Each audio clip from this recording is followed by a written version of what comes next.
Pemirsa, harga kebutuhan pokok khususnya minyak goreng meroket akhir-akhir ini meskipun pemerintah sudah memberi acuan harga Rp14.000 per liter.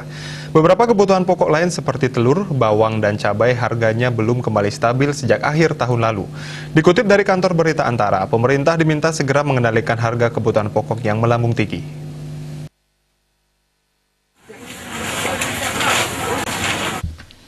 Ketua DPR RI Puan Maharani dalam keterangannya di Jakarta dikutip dari kantor berita Antara, Presiden Joko Widodo sudah lama meminta jajarannya untuk mengendalikan harga kebutuhan pokok.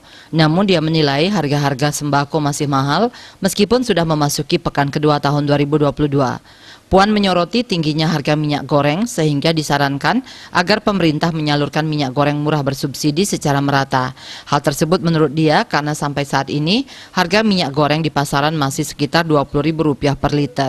Stok minyak subsidi masih sangat lengkap di pasaran seperti di pasar tradisional maupun retail sehingga warga masih belum merasakan program tersebut.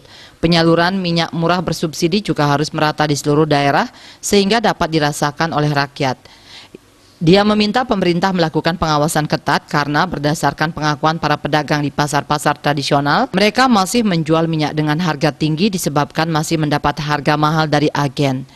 Dia juga mengingatkan pemerintah untuk menyiapkan petunjuk teknis juknis untuk Pemda mengenai penyaluran subsidi minyak goreng murah. Langkah itu menurut dia agar Pemda dapat bergerak cepat menerapkan program minyak goreng subsidi di wilayahnya.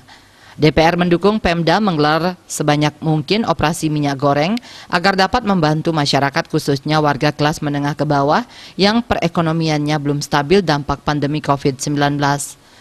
Bali Post melaporkan.